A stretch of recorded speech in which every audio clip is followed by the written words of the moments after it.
साथियों, मेरे मित्रों, पिछले वीडियो में जो आपने मुझे प्यार दिया, हमारे वीडियो को सराहा, जो आपने कमेंट्स किए हैं, उन सभी के लिए बहुत बहुत धन्यवाद। तो जैसा कि आपको इस सीरीज़ में मैं बता रहा हूँ, असफलता क्यों, आखिर ऐसा क्यों होता है कि आपको या आपके बच्चों को, आपके परिवार के बाकी सदस्यों को या दोस्तों को भी सफलता नहीं मिल पा रही है। तो सफलता हर कोई चाहता है, इसमें कोई दुराई तो नहीं है, कोई बुराई भी नहीं है। तो आखिरकार सफलता क्यों नहीं मिल पा रही है या सफलता कैसे मिलती है, इसके लिए आज मैं आपको खंड 4 भाग 4 ला रहा हूँ। पिछली सीरीज़ में मैंने आपको बताया था मोमेंटनिज़्म, कि कैसे ये एक मोमेंटनिज़्म बीमारी है जिसकी वजह से लोगों को सफलता नहीं मिलती है। एक है फियर ऑफ लोनलीनेस, उसको मैंने सीरीज़ 3 में बताया था कि वो क्या है और उसकी वजह से सफलता क्यों नहीं मिलती है। और एक मैंने बताया था कि 5-5 मिनट पढ़ के सफलता कैसे लाएं, या डिफ़िकल्ट डॉक्यूमेंट आप लोग क्यों नहीं पढ़ पा रहे हैं। आज मैं आपके लिए जो थ्योरी लाया हूँ ये है असफलता क्यों। और मैं आपको बता दूँ कि अगर एक 6 फुट बाय 8 फुट का कमरा हो तो उस कमरे की में पूरी भर दें अगर हम पूरी किताबें, तो इतनी किताबों को मैंने सिर्फ साइकोलॉजी का पढ़ा है। तो मैंने डिफरेंट वीडियोस देखे हैं, डिफरेंट बुक्स पढ़ी हैं और देश के बहुत नामी गिरामी एग्ज़ाम्स भी निकाले हैं। इसलिए मुझे लगता है कि जो सफलता मैंने हासिल की है उसके पीछे की जो सोच है मुझे आप लोगों को बतानी चाहिए, ताकि हमारे देश के जो यूथ हैं, जो बच्चे हैं जिनके पास उतना एक्सपोज़र नहीं है, जो गांव के बच्चे हैं, जो बच्चे ऐसे हैं कि जो जिनके पास पूरा एक्सपोज़र नहीं है, शहर के बच्चे नहीं हैं, उनको बहुत लाभ हो सके। ये बहुत बड़ा मुद्दा है, क्योंकि जिनके पास भूख है सफलता के लिए उनके पास लकड़ी नहीं है जलाने के लिए, और जिनके पास लकड़ियाँ हैं जलाने के लिए उनको आग की ज़रूरत नहीं है। तो मैं तो कहता हूँ अच्छी बात है कि जो अमीरों के बच्चे हैं वो उतनी मेहनत नहीं कर रहे हैं।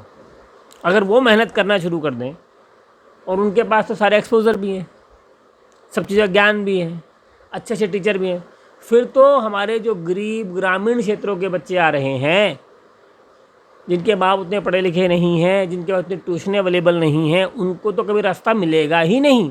तो अच्छा है कि अमीर लोगों के बच्चे पढ़ नहीं रहे, मैं खुश हूँ, मुझे अच्छा लगता है। क्योंकि अगर देखिए दुकानों पे उनका राज है, बड़ी बड़ी दुकानें उनके पास हैं, बड़े बड़े बिजनेस उनके पास हैं, पॉलिटिशियंस के बच्चे पॉलिटिशियंस बन रहे हैं, इलेक्शन लड़ना आम आदमी के बस के नहीं है, ठीक है, हर एक के पास उतनी ज़मीन नहीं है, पैसे नहीं है, क्या करेगा। तो अगर पढ़ने में भी अमीर ही आ जाएंगे तो गरीब कहाँ जाएगा। तो अच्छा है, मैं खुश होता हूँ ये देख करके कि अमीरों के बच्चे उतने मेहनती नहीं हैं। वो मेहनती इसलिए भी नहीं है क्योंकि उनको भूख नहीं है, क्योंकि उनके पास रास्ते हैं बिजनेस चलाने के, उनके पास रास्ते हैं पॉलिटिशियन बनने के, उनके पास बहुत चीज़ें हैं जो वो कर सकते हैं। पर गरीब के बच्चे के पास क्या है, मुझे उसको तो एक ही तरीका है कि वो पढ़ाई करे, सफलता हासिल करे। तो अब मतलब मैंने कोशिश की है बताने की कि मैं ये वीडियोस क्यों लाता हूँ। हाँ, सच्चाई है, मैं ये वीडियोस उन लोगों के लिए नहीं लाता हूँ जो लोग ऑलरेडी बहुत सेटल्ड हैं, जिनके पास पैसे हैं, बहुत एक्सपोजर है, बड़े बड़े शहरों में बड़े बड़े कोचिंग में पढ़ रहे हैं। मैं ये वीडियो हिंदी में इसलिए तो लाता हूँ। Why I am not taking these videos in English? So that the people who are, the students, the kids, the youth which are living in the villages can understand deeply the feelings, the understandings, the exposure. इसीलिए मैं हिंदी में बोलता हूँ, English में बोल सकता हूँ, पर इंग्लिश में बहुत सारी वीडियो ऑलरेडी अवेलेबल हैं। आपको जिन लोगों को मैं समझाना चाहता हूँ उनकी मातृभाषा हिंदी है या कोई क्षेत्रीय भाषा है लेकिन हिंदी समझते हैं, उनको उसी भाषा में मैं शायद गहराई से समझा पाऊँगा, इसलिए मैं आप लोगों को हिंदी में समझाता हूँ। So let's begin how we can say this story. Hindi में इसको बोलेंगे बेहे का हक, द अनटाइटल्ड क्राउन। ये क्या बताता है? ये बताता है कि मान लीजिए एक शहर में 10 डॉक्टर हैं हार्ट के। मान लीजिए आप किसी बड़े शहर में रहते हैं, दिल्ली शहर में या बॉम्बे में या नागपुर में, किसी बड़े शहर में आप रहते हैं। अब मान लीजिए कि उस शहर में 10 हार्ट के बड़े बड़े डॉक्टर हैं। जो पहला डॉक्टर है उसका सक्सेस रेट 99.99, कि अगर वो आपके फादर का बाईपास सर्जरी करेगा तो 99% उम्मीद है कि वो सफल होगा। जो सेकंड नंबर का डॉक्टर है वो इलाज करेगा तो 98.9, मतलब 1% कम उम्मीद है कि आपके फादर का हार्ट ठीक रहेगा, और फिर ऐसे बाकी 8-10 है। तो क्या लगता है आपको, जो पहला डॉक्टर है उसकी तनख्वाह में और वो तीसरे की तनख्वाह में जिसका 97.9 सक्सेस रेट है, या सेकंड के सक्सेस में कितना अंतर होगा? मैं आपको बताता हूँ, आपको सुन के हैरानी होगी कि जो वो पहला डॉक्टर है जिसके सक्सेस 99.9 है, अगर वो महीने में 1 करोड़ रुपए कमाता है तो सेकंड वाले की तनख्वाह महीने में 25 लाख भी नहीं होगी, 20 लाख भी नहीं होगी, 15 लाख होगी। क्या अंतर सिर्फ 1% का है, लेकिन तनख्वाह में अंतर 5 गुना का है। कम से कम 20 लाख और 10 लाख का अंतर होगा। क्योंकि ऐसा क्यों है, मैं आपको समझाना चाहता हूँ। एक्सीलेंसी का मतलब, क्वालिटी का मतलब, कहना क्या चाहता हूँ, किसी भी क्षेत्र में। आपको दूसरा एग्जांपल देता हूँ। मान लो एक रीबॉक की फैक्ट्री है या किसी भी बड़े ब्रांड के जूते की फैक्ट्री, उसका जो टॉप डिज़ाइनर है जो जूते का डिज़ाइन बनाएगा, उस डिज़ाइन का जूता पूरे इंडिया में बनेगा, पूरे वर्ल्ड में बनेगा, पूरे वर्ल्ड में बिकेगा। उस डिज़ाइनर की तनख्वाह उसके नीचे 2-4-10 लोगों से 20-20 से 50-50 गुनी होगी, क्योंकि एक्सीलेंसी का 1% बढ़ाना बहुत मुश्किल है। जब 98.9% की क्वालिटी आपकी है तो उसको 99.9 के बनाने के लिए आपको बुद्ध हो जाना पड़ेगा, आपको प्रबुद्ध हो जाना पड़ेगा, आपको जीवन का हर चीज़ त्याग करके, क्योंकि आप 98.9 तक आ चुके हो, वो आपको किसने सिखा दिया है, लेकिन जो 1% है वो खुद आपको लाना है, आपको पत्थर हो जाना पड़ेगा, तब जा कर के वो आएगा। लेकिन इतना रेट का तनख्वाह क्या जायज़ है? क्या तनख्वाह में इतना डिफरेंस जायज़ है कि टॉप वाले आदमी की तनख्वाह सेकंड वाले से या थर्ड वाले से या फोर्थ वाले से 20-20 गुना होती है, 50-50 गुना होती है, 100-100 गुना भी होती है? पता है क्यों? क्योंकि शहर के जितने भी धन्ना सेठ हैं, जितने भी अमीर हैं, जितने भी गरीब हैं, जितने मिडिल क्लास हैं, वो अपने पिताजी का हार्ट का इलाज कहाँ कराना चाहेंगे? 99.9 वाले से। कोई 98.9 वाले से नहीं कराना चाहेगा, क्योंकि उसमें सुरक्षा जुड़ी है। जो टॉप का आदमी है, अगर उसने रिबॉक का जूता गलत डिज़ाइन का बना दिया तो रिबॉक का जूते की सारी फैक्ट्रियाँ बर्बाद हो जाएंगी, सारे स्टॉक बर्बाद हो जाएंगे, रिबॉक भी बर्बाद हो सकता है। तो इसलिए उसकी तनख्वाह बहुत ज़्यादा नहीं, बहुत 20-20, 50-50 गुना होगी सेकेंड या थर्ड डिज़ाइनर से। टॉप पे कीमत बहुत ज़्यादा मिलती है, क्योंकि टॉप पे सुरक्षा की भावना है। अगर आप अपने फादर का इलाज 99.9 वाले से करवा रहे हैं तो आपके मन में भी फीलिंग आ रही, इससे अच्छा डॉक्टर तो देश विदेश में अवेलेबल था ही नहीं, मैंने जो बन पड़ सकता था कर दिया अपने पिताजी के लिए। दैट इज़ कॉल्ड सुरक्षा, सेटिस्फैक्शन। जब कोई टॉप का आदमी काम करता है तो वो कस्टमर को सुरक्षा देता है। आप एक और एग्जांपल देता हूँ। मान लीजिए आप किसी पावर ग्रिड में काम कर रहे हैं, जहाँ पर आपको देश की ग्रिड संभालनी है। आपकी तनख्वाह भले 2 लाख, 4 लाख हो, 6 लाख, लेकिन आपके हाथों में अरबों का ग्रिड है, करोड़ों का ग्रिड है। एक गलती और ग्रिड ट्रिप, पूरा देश ठंडा। तो आपकी कीमत सिर्फ इसलिए नहीं है कि आप वो काम जानते हैं, आप उस काम में एक्सीलेंट हैं, क्योंकि आप जब नुकसान करेंगे, जब आप एज ए डॉक्टर अपना हार्ट का ऑपरेशन फेल करेंगे, तो आप सिर्फ वो 5 लाख, वो 10 लाख खराब नहीं करेंगे जो आपने हार्ट ऑपरेशन के लिए, आप उस आदमी की ज़िंदगी भी खराब कर देंगे। वो आदमी हो सकता है अरबों का हो। जब आप रिबॉक का जूता गलत डिज़ाइन करेंगे तो आप अपनी तनख्वाह नहीं खराब कर देंगे 20 लाख 50 लाख की, आप रिबॉक का फ्यूचर खराब कर देंगे। जब आप पावर ग्रिड संभाल रहे होंगे तो आप देश को खड़ा कर देंगे, सारी ट्रेनें रुक जाएंगी। कहने का मतलब क्या है कि टॉप के आदमी की कीमत इसलिए ही नहीं बढ़ती कि वो आदमी की क्वालिटी अच्छी, इसलिए बढ़ती है कि सुरक्षा है, सेटिस्फेक्शन है। तो इसे कहते हैं बेह का हक। ये उसका हक है कि वो 20 गुना सैलरी उठावे।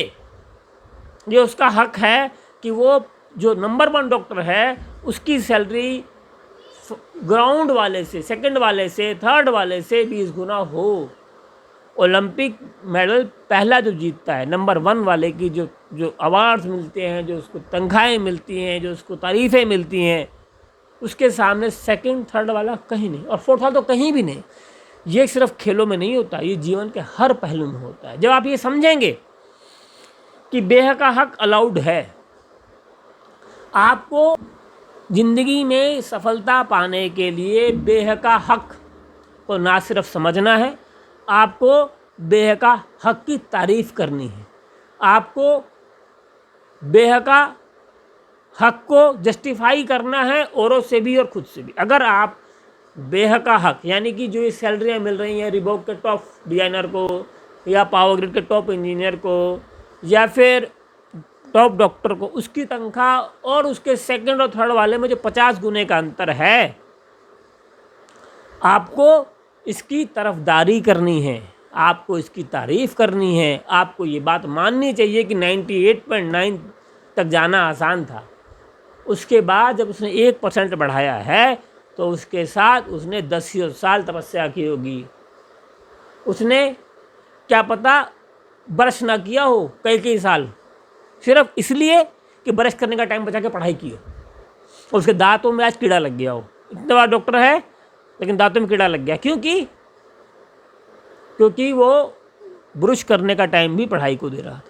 क्या आप तो उस आदमी को मोटा हो गया हो, थुलथुला हो गया हो, क्योंकि वो जिम नहीं जा पाया, क्योंकि वो शाम को घूमना अफोर्ड नहीं कर पाया, क्योंकि शायद वो किसी तरह की शादी में नहीं जा पाया। तब जा करके उसने वो 1%, क्योंकि 98.9 तक जाने में ही 15 घंटे दिन के लग गए थे। अब जब 98.9 एक्यूरेसी तक जाने में दिन के 15 घंटे लग गए थे, और घंटे कहाँ से लाता वो? उसने कहीं से काटे, किसी बीवी के, किसी बच्चे के, किसी शरीर के, अपने शरीर के, अपने मन को काटा, तब जाकर के उस दिन में 2 घंटे 3 घंटे और लाया और क्वालिटी को वहाँ तक लाया। 15-16 घंटे 18 घंटे पढ़ने के बाद, और कोई 1 साल 2 नहीं, पूरी ज़िंदगी। मेरा यह कहना है कि जब आप बेह का हक की तरफदारी करोगे, जब आप बेह का हक की तारीफ़ करोगे, जब आप बेह का हक को मानोगे, जानोगे, पहचानोगे और आम जनता में, आम पड़ोस में, आम घर में इसकी तारीफ़ करोगे, तो आपके बच्चे ये महसूस करेंगे, आपके दोस्त ये महसूस करेंगे, आपके जानने वाले महसूस करेंगे। तो ये कातिलाना अंदाज, ये जिगर, ये जोश आप में आएगा। आप जब बेह का हक को झुठलाओगे कि नहीं ये गलत बात है, सेकंड वाले की तनख्वाह और फर्स्ट वाले की तनख्वाह में 50 गुने का अंतर गलत है, तो आप भी नहीं कर पाओगे। आप फर्स्ट तब बनोगे जब आप फर्स्ट वाले को मिलने वाली तनख्वाहों की तारीफ और तरफदारी करोगे। जब तक आप सेकंड और थर्ड और फोर्थ की तरफदारी करते रहोगे, आप कभी फर्स्ट नहीं बन पाओगे। आपको बेह के हक को ना सिर्फ जानना है, ना सिर्फ मानना है, बल्कि अपने घर में, अपने परिवार में, अपने बच्चों में, अपने दोस्तों में, खुद को अकेले में इसको जस्टिफाई करना है। क्योंकि ऑलरेडी वो 18 घंटे के बाद उसने टाइम निकाला है भाई। शायद सालों शादियों में नहीं गया, शायद उसने सालों ब्रश नहीं किया, शायद वो सालों घूमने नहीं जा पाया, शायद उसने बस की सीट पे बैठ के पढ़ाई करी, शायद उसने बाथरूम में जहाँ पोटी करते हैं वहाँ बैठ के पढ़ाई करी। कहने का मतलब क्या है? 1-1 मिनट बचा करके वो इंडिया रैंक लाया है, 1-1 मिनट बचा करके देश का नंबर 1 डॉक्टर बना है, 1-1 आधी सेकंड बचा करके वो आदमी रिबॉक का टॉप इंजीनियर बना है, टॉप डिजाइनर बना है। अगर आप इस बात की तारीफ नहीं कर पाएंगे तो आप वो क्वालिटी दे नहीं पाएंगे, और जब आप वो क्वालिटी को दे नहीं पाएंगे तो आप कभी भी इंडिया रैंक नहीं ला पाएंगे, आप सफलता हासिल नहीं कर पाएंगे। तो सफलता हासिल करने के लिए आपको सफलता के पैमाने को जानना होगा, और उसमें जो ये डिफरेंस है पहले और दूसरे की सैलरी का, जो 20 गुने का डिफरेंस है, इसको ना सिर्फ जानना और मानना होगा बल्कि इसको आत्मसात करना होगा। अगर आप आत्मसात नहीं करेंगे तो आप वो क्वालिटी अपने क्षेत्र में नहीं देंगे। क्षेत्र कोई भी हो, डॉक्टरी का, इंजीनियरिंग का, डिज़ाइनिंग का, जूते बनाओ तो बाटा, स्टील बनाओ तो टाटा, क्षेत्र कोई भी हो, पहले और दूसरे के नाम में, पहले और दूसरे के सैलरी में ज़मीन आसमान का अंतर रहेगा। ऑन एन एवरेज 20 गुना 50 गुना अंतर, 20 गुना से कम तो अंतर रहेगा ही नहीं। क्षेत्र कोई भी हो, आप देख लो, बहुत बढ़िया सचिन तेंदुलकर के बाद जो बाकी थे हमारे पास बैट्समैन, उनकी क्या सैलरी होंगी? उनको इतने ऐड ही नहीं मिलते होंगे। मैदान खेल का हो, डॉक्टरी का हो, बिजनेस का हो, टॉप 1 आदमी, टॉप 1 आदमी, और टॉप 1 आदमी ने पता नहीं क्या क्या त्यागा है टॉप 1 बनने के लिए। उसको जो 20-50 गुना सैलरियाँ मिलती हैं वो जायज़ है। ये जायज़ आपको मानना है।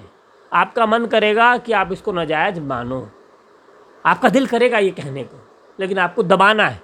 आपको घर में बताना है कि नहीं, ये 20 गुना 50 गुना सैलरी जायज़ है। अगर अपने घर में आप नहीं बताओगे, आपके बच्चे कभी नहीं समझेंगे, और बच्चे जब कभी समझेंगे नहीं तो वो उतनी मेहनत करेंगे नहीं, और उतनी मेहनत जब करेंगे नहीं तो सफलता आएगी नहीं। ये बेहद का हक आपको आत्मसात करना पड़ेगा, तब आपको वो क्वालिटी, वो कंसिस्टेंसी, वो लगन अपने परिवार में, अपने आप में, अपने दोस्तों में मिलेगी। तो ये मैंने आपको आज बेहद का हक थोड़ी बताई है। अब आप इसको आत्मसात करें। अगर टाइम मिल जाता है तो पुराने वीडियोस देखें, और अपने सवालात को, अगर आप यूट्यूब पे देख रहे हैं यूट्यूब में, और बाकी किसी ऐप पे देख रहे हैं तो वहाँ पे कमेंटों में लिखें, क्योंकि आपके कमेंट्स पढ़ करके फिर मैं उनका जवाब बनाता हूँ, सोचता हूँ। मुझे आशा है आपको मेरी सीरीज़ पसंद आ रही होगी, और मैं साफ साफ कह देता हूँ कि ये सीरीज़ अमीरों के लिए नहीं, जिनके पास है उनके लिए नहीं। मैं तो खुश रहता हूँ कि उनके पास लगन नहीं है। अब जिनके पास लगन है उनके पास एक्सपोजर हम देंगे। मैं एक बात हमेशा कहता हूँ, आपको भी कहता हूँ, ये देश हमारा है, इस देश का हर आदमी हमारा है। हम ये नहीं कह सकते कि इस देश की जो तरक्की का रास्ता सिर्फ हमारे प्राइम मिनिस्टर, हमारे चीफ मिनिस्टर, हमारे डीएम, हमारे बाकी अधिकारियों पे। हर आदमी की जिम्मेदारी है इस देश को उठाने की। अगर मेरी माँ के 5 बच्चे हैं तो मैं ये नहीं कहता कि मेरी माँ हम पांचों की माँ है, मैं कहता हूँ मेरी माँ मेरी है, ये देश मेरा है, इस देश की तरक्की की जिम्मेदारी मेरी है। मैं किसी के भरोसे नहीं बैठा हूँ कि कोई आएगा देश की तरक्की करेगा। मैं अकेला ही देश की तरक्की करूँगा, मेरे को ये सोचना है। मैं ये नहीं सोचूंगा कि मेरी माँ की सिवा बाकी 4 बच्चे करेंगे, बाकी 3 बच्चे करेंगे, बाकी 2 बच्चे करेंगे। मैं तो ये मानूंगा ना कि मेरी माँ मेरी है, मेरी अकेले की जिम्मेदारी है। मेरी माँ के 5 बच्चे हो सकते हैं पर मेरी तो एक ही माँ है। ऐसे ही इस देश में 125 करोड़ हो सकते हैं पर हर देशवासी के लिए एक ही देश है। हमें ये मानना है कि देश मेरा है और देश की तरक्की मेरी अकेले की जिम्मेदारी है, मैं किसी और के भरोसे नहीं बैठा। तो ये सीरीज़, ये वीडियोस सिर्फ उसी तरफ मेरा एक कदम है, ताकि देश के वो लोग, देश के वो युवा, देश के वो स्टूडेंट्स, देश के वो घर, देश के वो लोग जिनके पास नहीं समझ में आ रहा तरक्की कैसे करें, उनको तरक्की में ले जाऊं। ठीक है, इसी के साथ मैं अपनी वाणी को आराम देता हूं। जय भारत, जय हिंद।